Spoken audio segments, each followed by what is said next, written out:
Está no ar o MPTV, um programa do Ministério Público do Maranhão em parceria com a TV Assembleia. E no programa de hoje você vai ver, vamos falar sobre violência contra a mulher e a Corrida Rosa Choque 2019, de combate à violência contra a mulher, que tem o apoio do Ministério Público do Maranhão. Nas ruas da capital, a população questiona o MP sobre bullying. E ainda, uma entrevista com a escritora maranhense e servidora do Ministério Público, Márcia Montenegro. Está no ar o MPTV. O Ministério Público do Maranhão, por meio da Promotoria de Justiça de Defesa da Mulher, está apoiando a Corrida Rosa Choque de combate à violência contra a mulher. O MP realiza desde 2012 a campanha institucional Maria da Penha em Ação. Sobre esse assunto, eu converso agora com a Promotora de Justiça de Defesa da Mulher, Selma Martins. Olá, promotora, seja bem-vinda ao MPTV. Olá, Dalciana. Eu é que agradeço o convite. Promotor, esse é um assunto que nunca sai de cena, a violência contra a mulher. O Ministério Público tem um trabalho brilhante, capitaneado pela senhora desde 2012, com a campanha Maria da Penha. Agora, em março, a campanha vai ser relançada. O que a gente pode esperar para março agora, com uma nova linhagem dessa campanha? Ela vem com uma roupagem nova. O nosso Centro Cultural já abraçou a campanha e nós vamos relançar o concurso de vídeo e com uma prévia oficina para os alunos interessados. E o de produção textual nós vamos colocar como de fotografia, que hoje todo mundo tem um celular e que faz fotos. E eles captam ideias que a gente fica maravilhada. Então, eu aprendo muito com eles.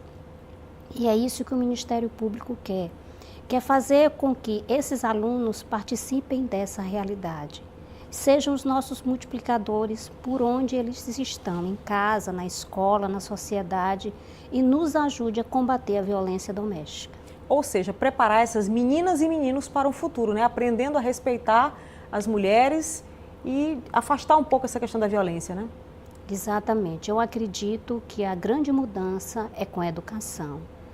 E essa educação a gente faz no dia a dia, no cotidiano, porque a prevenção é fundamental. Hoje nós temos mais de 5.000 medidas protetivas. Significa que 5.000 mulheres não foram mortas. Esse ano nós temos 6 feminicídios e todas essas mulheres não tinham medida protetiva.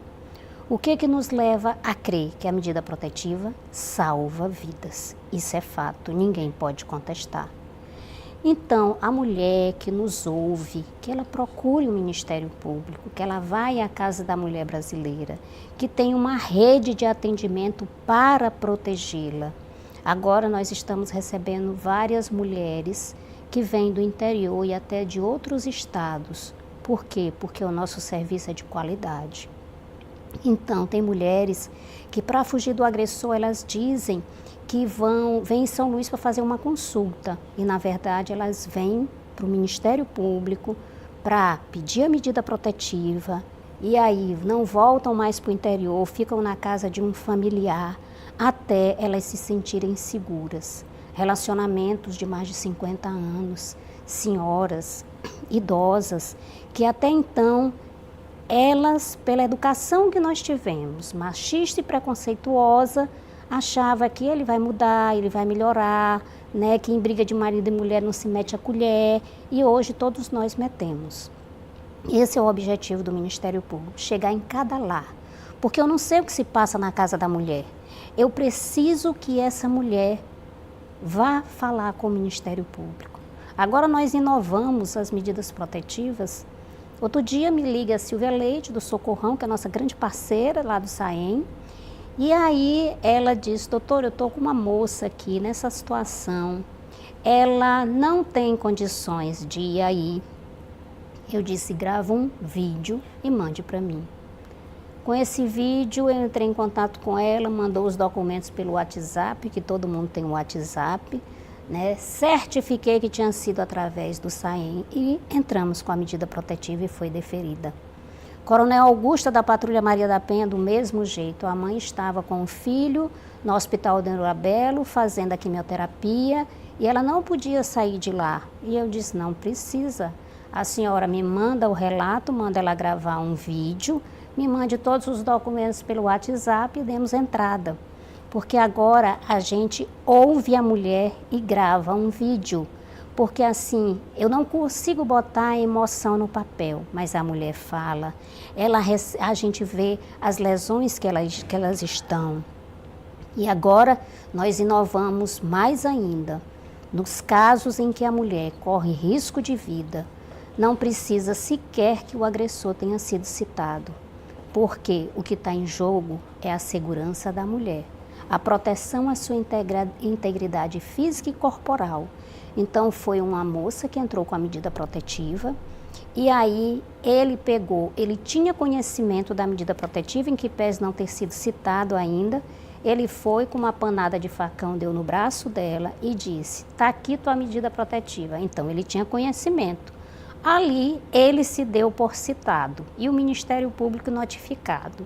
Então, eu pedi a prisão, ele foi preso. 2 dias depois, ela volta lá no Ministério Público e diz, doutor, ele quebrou, foi meu braço. Encaminhei para a delegacia, para o inquérito policial, para que fossem tomadas as providências. Então, o atendimento é emergencial e resposta imediata. Promotora, eu já tive a oportunidade de conversar com algumas mulheres que foram vítimas de violência e muitas custaram a procurar o Ministério Público ou a própria polícia, porque na hora dessa confusão, né, o agressor costuma dizer que a polícia não vai ficar no pé dela 24 horas ou que um papel não vai protegê-la. Mas a história não é bem assim, né? Não, nós temos a Patrulha Maria da Penha, que tem um trabalho aqui que nós não temos nenhuma mulher assassinada com medida protetiva e assistida pela Patrulha Maria da Penha, que funciona 24 horas, a Coronel Augusta aí à frente, né, tomando de conta de São Luís, São José de Ribamar e Paço do Lumiar. Inclusive ela está expandindo a patrulha, a Polícia Militar, para outros municípios. Ontem mesmo um colega me ligou pedindo contato, porque é de fundamental importância. A Imperatriz já tem. E assim, é trabalho de rede, é trabalho em parceria. O Ministério Público sozinho não faz. Eu preciso que essa mulher me ajude. Eu não sei o que se passa na casa dela. E nos foi colocado desde criança que nós somos mulheres maravilha, que a gente vai resolver tudo, que a gente vai dar jeito naquele homem, que aquele homem não vai mais agredir. Né? E nós nunca fomos Mulher Maravilha, isso é uma ficção que nem existe essa mulher. De vez em quando renasce essa história dessa mulher. Nós precisamos de ajuda. Nos é incutido na cabeça que nós resolvemos tudo. Né? Nossas mães nos dizem, ruim com ele, pior sem ele. Com a Lei Maria da Penha não tem mais isso, acabou essa história. Melhor só do que mal acompanhada. Ou morta, né? Exatamente. Então, são essas mulheres que não conseguem romper esse vínculo. Agora nós estamos, a Procuradoria está fechando um convênio, aliás, o trabalho voluntário. Sim. Então nós pedimos equipe multidisciplinar, psicólogos, assistentes sociais, para reforçar essa nossa luta, essa nossa batalha, para que a mulher se sinta segura, tenha seus direitos resguardados e viva em paz, uma vida feliz. Acabou o relacionamento, acabou, cada um para sua casa. Cada um viva a sua vida, não tem nenhuma lei que obrigue ninguém a morar com ninguém, a viver com ninguém.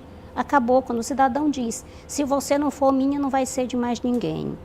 Então a gente ainda tem mulheres que pensam que o ciúme é uma coisa boa, o ciúme é um sinal de alerta. O homem é o sentimento de posse que ele tem por aquela mulher e ele não aceita que a mulher diga que não tem mais relacionamento. 2 coisas o homem mata a mulher, não aceita a separação e ciúme. Por quê? Porque ele acha que a mulher é dele. Tem homens que chegam e dizem, eu não bati nela, eu bati foi no atrevimento dela. Foi ela falar, ela está cheia de direitos. Eles dizem isso. Então hoje a Defensoria, enquanto eu estou atendendo 50 mulheres por mês, a Defensoria... Essa é a média do atendimento, promotor? Por mês. Aí vai depender, por exemplo, o carnaval está chegando aí, né? Então, depois do carnaval, a gente tem uma demanda grande. E a Casa da Mulher Brasileira, a delegacia, funciona num plantão de 24 horas. Então, a mulher tem resguardo durante todo o dia. O Ministério Público tem seu plantão que inicia a partir das 18 horas, Judiciário, Defensoria. Sim. Hoje, a Defensoria atende mais de 300 por mês. Porque elas fazem aquela parte cível de separação, de alimentos, né, divórcio, dissolução de sociedade de fato, compartilha de bens. Então, a mulher chega na casa da mulher brasileira e resolve tudo. Temos o CRAM. Melhorou muito depois que se instalou, se centralizou esses órgãos todos nesse local, né, com essa Casa da Mulher Brasileira que está completando agora um ano? Melhorou esse atendimento? Melhorou o atendimento. Nós temos também lá o serviço Centro de Referência de Atendimento à Mulher, que faz o atendimento social e psicológico. Nós também temos o Cine, que encaminhamos essa mulher para o mercado de trabalho. A casa oferece cursos para essas mulheres vítimas de violência, curso de manicure, de empacotadora de caixa, caixa de supermercado. Agora mesmo a CAEMA foi visitar a casa e resolveu fazer uma parceria de colocar no quadro de funcionários mulheres que sofreram violência. Então, são essas parcerias que a gente precisa concretizar, porque assim, resolver o problema da violência, a gente consegue com a medida protetiva, que é a parte mais fundamental da Lei Maria da Penha. A senhora mencionou logo no início da entrevista que hoje já são 5.000 medidas protetivas em andamento, né? Qual é o critério para que essa mulher receba essa medida protetiva? Ela precisa estar ameaçada, constrangida por esse homem. Sim. Aquele homem que diz, se você não for minha, não vai ser de mais ninguém. Isso é uma ameaça de morte, né? Ameaça de morte. Se você se separar de mim, eu vou tomar os filhos, você não vai ver mais os filhos. Então ela fica, ou então é agredida fisicamente ou psicologicamente. Sim. São as ameaças, mantendo a mulher em cárcere privado. Né? Mas ela está em cárcere privado, ela não tem como ir na delegacia, mas ela pode mandar um parente, um familiar. Hoje nós recebemos denúncia até de terceiros, para que essa mulher consiga ter dignidade para viver. E aí a gente não é só a medida protetiva, a gente acompanha todo esse desenrolar, acompanhou, o homem não mais procurou, está cumprindo a medida protetiva, essa medida protetiva é extinta, e aí a gente vai conseguir com que essa mulher entre no mercado de trabalho, porque às vezes a dependência é psicológica, porque tem mulher que diz assim, doutor, eu vou voltar para ele porque eu não tenho emprego. Eu preciso sustentar meus filhos. Dependência financeira também, né? Dependência financeira, que é um dos grandes entraves para que a mulher consiga romper com esse ciclo de violência, né? Mas tem mulheres que chegam decididas, olha, doutora, 50 anos, eu agora não aguento mais. 50 anos, 20 anos, 5 anos, eu não aguento mais. Doutor, isso independe muito, né? Muitas vezes essa mulher acha que porque o relacionamento é recente, é que ela está mais suscetível a sofrer um tipo de violência. Isso não tem nada a ver também, né?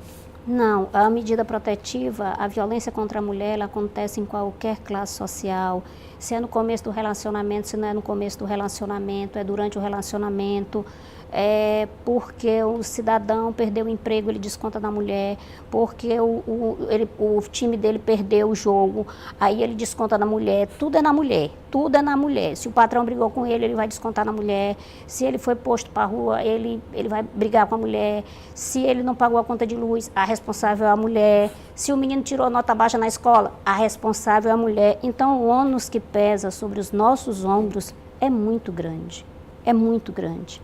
Então, o que a gente tem é educacional, esse machismo, né, que colocaram sobre todas nós. E assim, eu como promotora, sofro violência. Outro dia eu fui estacionar meu carro no estacionamento particular, e aí eu vi que tinha uma vaga perto, aí o cidadão mandando eu ir para trás. Eu disse, não, vou estacionar aí. Aí ele disse, é uma vaga muito difícil. Eu disse, posso tentar? Estacionei. Aí ele disse, olha, nem todo homem bota aí. Eu digo, e eu ainda sou mulher. É o preconceito que nós sofremos diariamente. Já me perguntaram se eu sofro preconceito. Sofro. Fui outro dia fazer inspeção, estava respondendo pela saúde com o juiz. Quando eu cheguei, eu e o motorista da procuradoria fomos barrados. Aí quando o juiz chegou, disse, olha, eu autorizei você a entrar com o carro. Eu digo, muito obrigada pela parte que me cabe.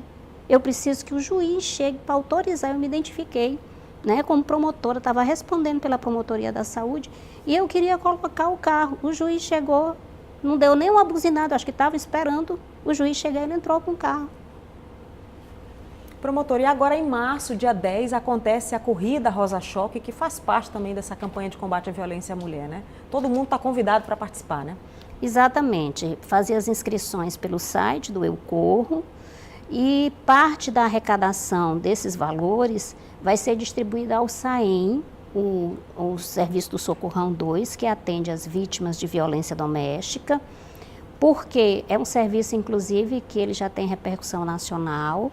A Silvia Leite, à frente desse serviço, faz um trabalho espetacular e pediram para o Ministério Público indicar uma entidade.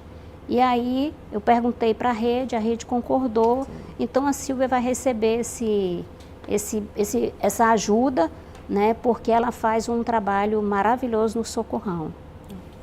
Promotora de Justiça Selma Martins, muito obrigada pela participação aqui no MPTV. Eu que agradeço.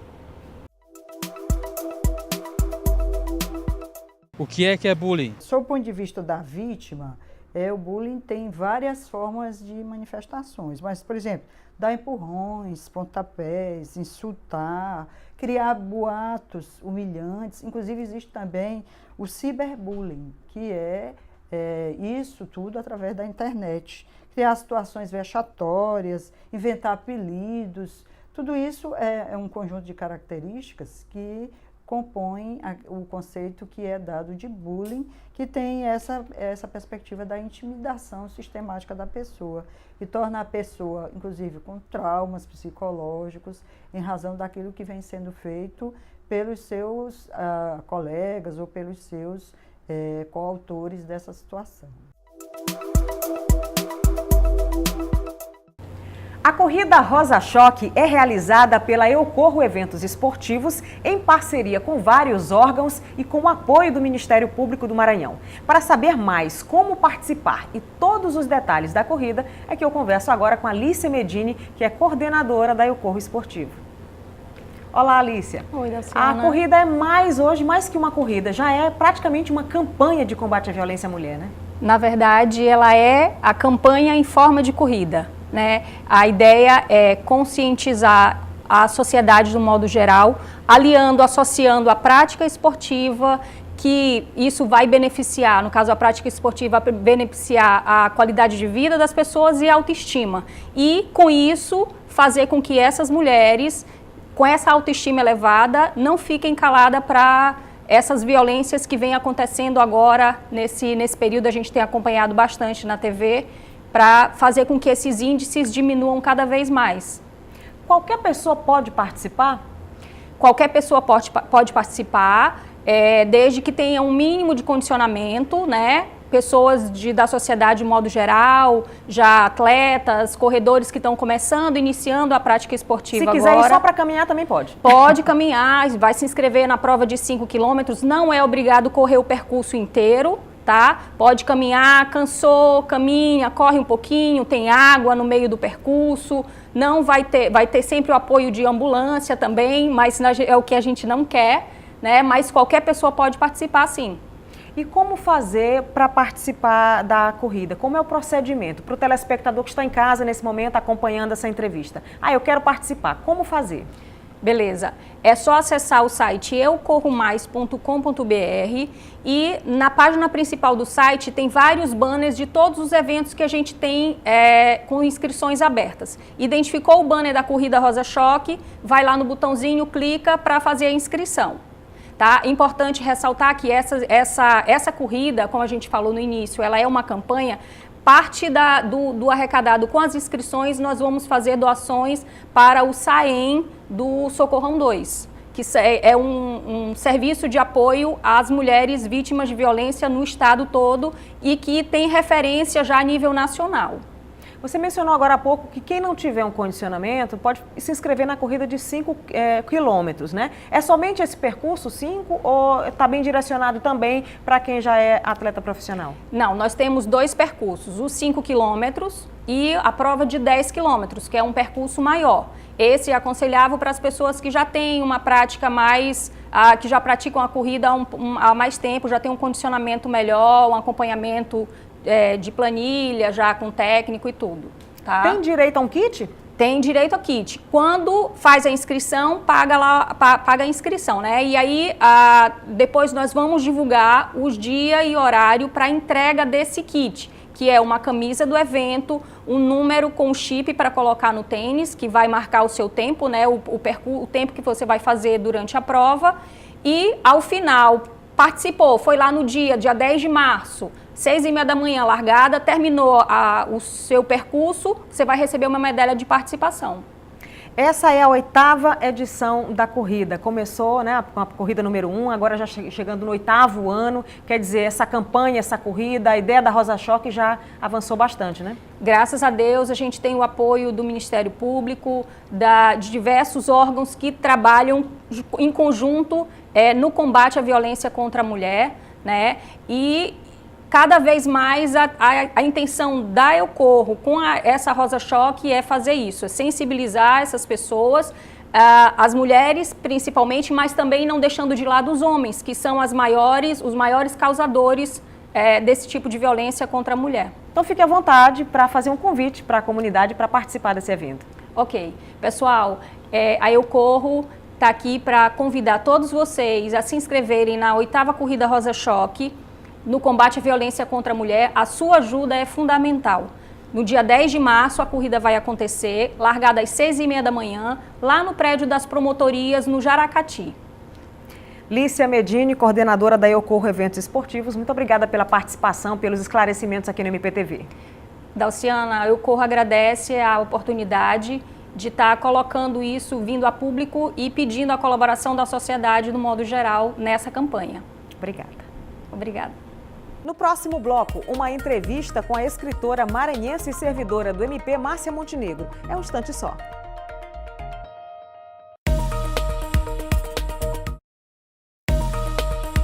Na semana passada, no Centro Cultural do Ministério Público do Maranhão, foi realizada uma contação de histórias para cerca de 150 estudantes de escolas daqui de São Luís. Quem comandou essa atividade foi a servidora do MP e escritora maranhense, Márcia Montenegro. Olá, Márcia, seja bem-vinda ao MPTV. Muito obrigada, muito bom estar aqui. Márcia, essa programação que aconteceu semana passada no Centro Cultural reuniu as 150 crianças para uma contação de histórias. Como é que foi essa experiência? Ai, foi fantástica. 150 crianças de 2 escolas aqui da cidade e nós iniciamos às 15 horas com a contação do Pitoco, que é o livro que eu vou lançar agora, em maio, e do valor de cada um. E eu convido as crianças para o palco, coloco coletes representando os números e elas me ajudam a contar a história. Eu sei que no final elas vibravam com a queda do 9 e entusiasmadas, muito realmente engajadas na história. E ao final teve um bate-papo com o Zema Ribeiro, o jornalista Zema Ribeiro, e elas faziam filas para fazer perguntas, as perguntas mais inusitadas, inteligentíssimas. Então foi uma tarde extremamente produtiva, feliz, alegre, foi muito bom. Márcia, o primeiro livro que foi trabalhado com essas crianças é esse livro, O Valor de Cada Um, que também é de sua autoria. Sim. O que trata esse livro e como é que esse tema foi desenvolvido com essas crianças? Tá. Esse livro é uma fábula da condição humana. Sim. É uma grande metáfora e que eu uso noções e ideias matemáticas para contar essa história. Basicamente, numa sociedade em que os números vivem, os algarismos vivem, o 9 se apercebe como sendo aquele algarismo que tem mais unidades e então ele se empodera a partir daí, Sim. só de um sentido negativo, Sim. porque ele constrói um muro em volta da cidade, põe uma coroa na cabeça e estabelece 3 leis. Ter é poder, em causa própria, os números devem viver separados. Aí ele estabelece uma segregação, individualismo, cada um cuidando da sua vida, dos seus problemas. E o algarismo que não tem unidades deve viver afastado e à esquerda de todos os demais, o zero.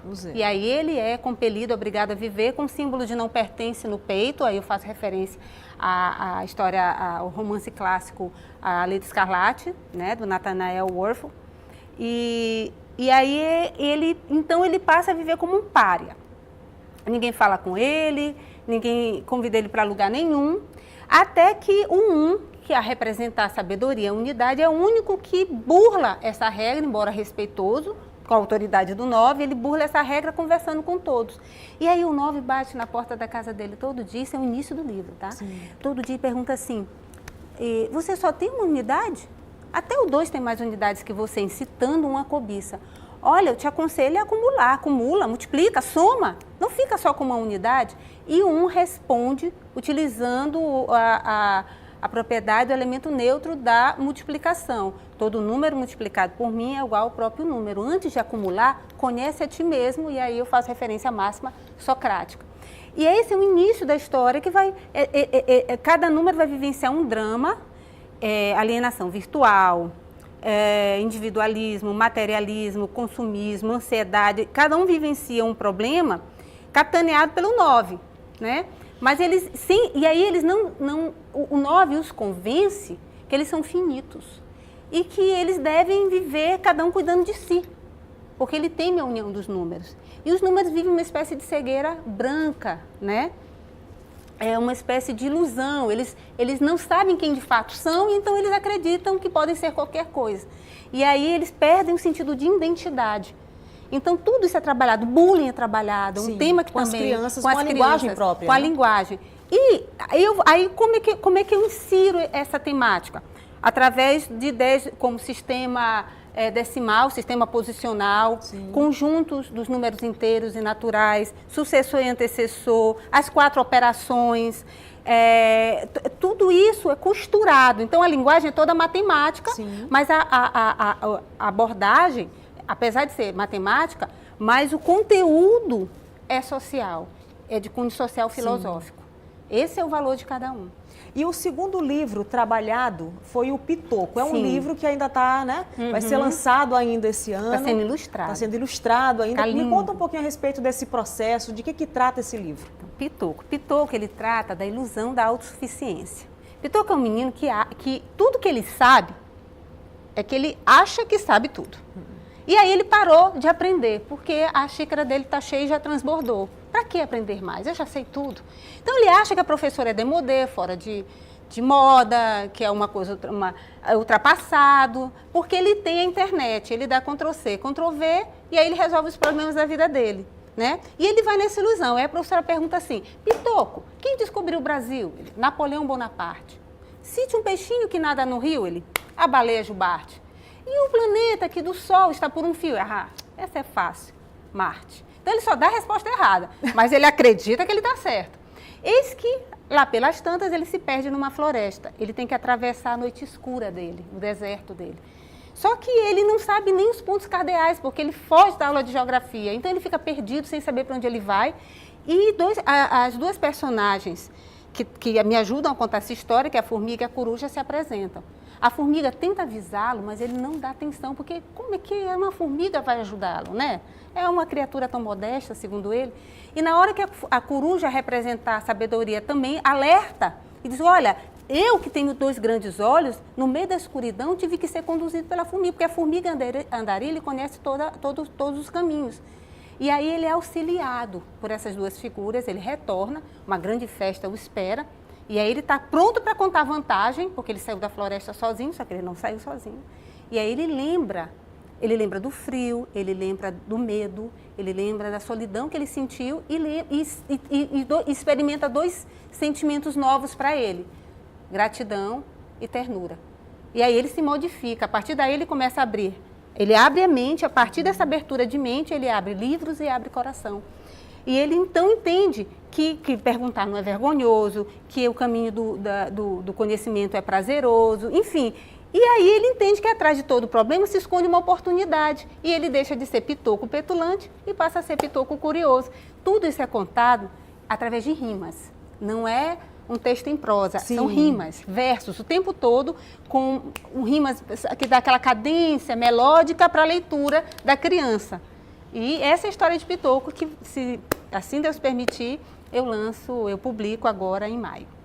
Esse é o 3º livro, o Pitoco é o 3º livro, terceiro né? livro. Antes dele veio um romance que você escreveu, que é A Rosa Silvestre. Me conta um pouquinho a respeito desse livro. Então, eu inicio a minha vida como escritora com este romance, com A Rosa Silvestre. A Rosa Silvestre eu lancei na Bienal do Rio, em 2017, foi um lançamento muito feliz pelo selo Autografia. E, na verdade, é um romance com uma pegada histórica.